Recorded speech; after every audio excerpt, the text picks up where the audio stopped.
This is John with Drifters Gear. We're here with Seekins today, looking at what they have, their new lineup. We have their Element in their new stock right here.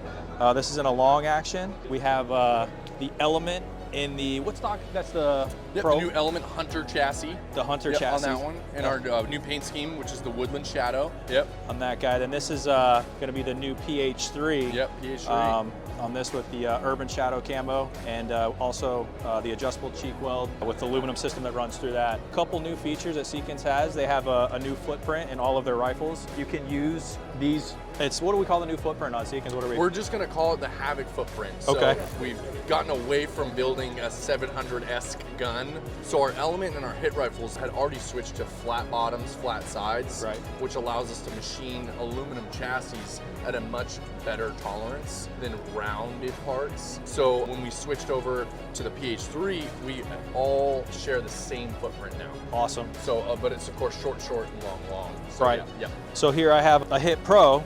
Yep. And if I wanted to, I could grab, if this is a short action, I could grab my action out of that PH3 and slap it in here. Yep, you can, yep. And actually all the actions now have quick change barrels too. So awesome. You can completely configure the barrel length or the configuration. The one thing to note is like a hit barrel with how big the profile is, it won't fit into these Hunter style stocks or chassis, but you could fit this profile barrel no problem into that one. So it's gonna be very user configurable. That's awesome. Yeah. Tell us about the bolt. I know we have a new bolt out this year. Yeah, absolutely. So we switched from a 4-lug design to a 3-lug design, and we beefed up these lugs, which is going to accommodate for the larger or higher pressure cartridges that we're seeing the ammunition side of the industry rolling into. So now our action will be able to contain and hold on to the 80K PSI chamber pressures. We still also added some new features to where you can't decock it when it's out of the gun, whether it's you're running the bolt yourself in the gun or if you're maintenancing it. Very easy to disassemble still, so you depress this lever, the shroud comes right off.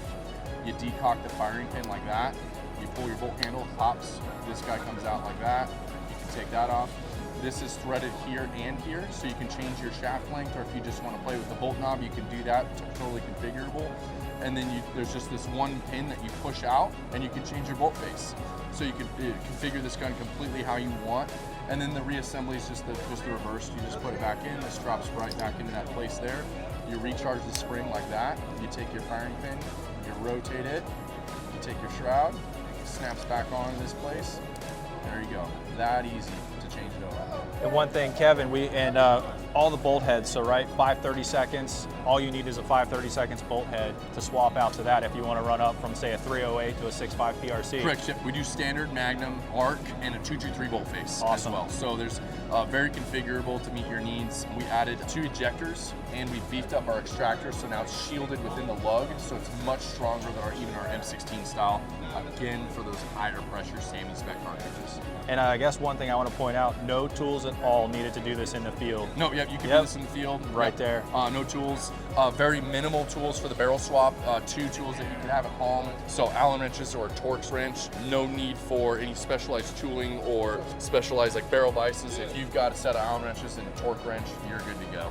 Awesome. 7 PRC, got a lot of customers asking about the 7 PRC. Did you guys make the magazine longer in the 7 PRC? Yep, so all of our long action rifles accommodate our 3-round carbon fiber magazine, which has a 3.9 cartridge overall length. So you're able to load it out a little bit further if you're running a certain bullet type or profile and you want to push those speeds a little bit more. Is that in the 300 PRC as well? Yep, so any of our long actions share the same long action carbon fiber magazine. Got it. Yep. Okay, say a customer wanted to use, is it specific to Seekins, that magazine? Is there any other manufacturers that you could use in that? It's pretty much us, because our bottom metal or the bottom part of the chassis is machined by us, so it's not like a long action AI pattern. So it would be, you'd have to be doing some custom work or buying like our bottom metal, which is not something we normally do. Got it. Also, customers are asking us this year, can they buy these chassis? Yes, so we're not sure when they'll be in full production as far as available for individual sales, but the Hunter chassis will be available for a Tikka footprint, a Remington 700 footprint, and of course our footprint as well. Awesome. So 3 different footprints then, it sounds like. Yep. They're ready to go. Yep. And is it going to have the same urban shadow, desert shadow, mountain shadow? I believe the first pattern we'll probably be just the woodland shadow as option until those chassis can start rolling through. We may potentially add future colors, but at the moment it's just going to be the woodland shadow like that. But you can still order the rifles in woodland, urban, or mountain as Okay. well. And I guess a call out, I guess all of these, they come stock with this rail built in, Yep. you know, where before on the PH2 you'd have to add. The PH3 now comes Yep, with it the comes M-Lock. with it, yep. All- So M-Lock all the way up the front. There's still a QD cup here, so Yep. it's ready for slings. All of our stocks now, even the traditional ones, have a mini chassis that's pressed into the stock. Okay. So that it's basically the same thing you see here, Right. but this mini chassis is now inside of here. So it's very repeatable. It also helps us on manufacturing and assembly side of things. So before, all of our guns were hand bedded, which was great. It was the way to do it. It was the right way to do it, but it's not very scalable, and it is much more difficult for us to get more rifles out the door. So in order to make just as good high quality rifles that we do at a better pace, we increased the technology and added new features. And then we didn't add a single dime to the cost of this gun. So we added all these new features, new action, new bolts, new everything, and it's still $1895 MSRP. That's awesome. Yep. And one last thing to close this out. I know everybody's going to have this question. When can So- customers start expecting to see these? So obviously we're taking orders now. We're historic for when we launch a new product. The lead times are crazy, and it's typically because we're launching a new product into a product lineup. This is the new product lineup. We don't make Gen 2 stuff anymore. It's still under warranty. It's still going to be a great gun. You should still go out and get a PH2 if that's the gun you want. We're expecting guns to start shipping at the end of February.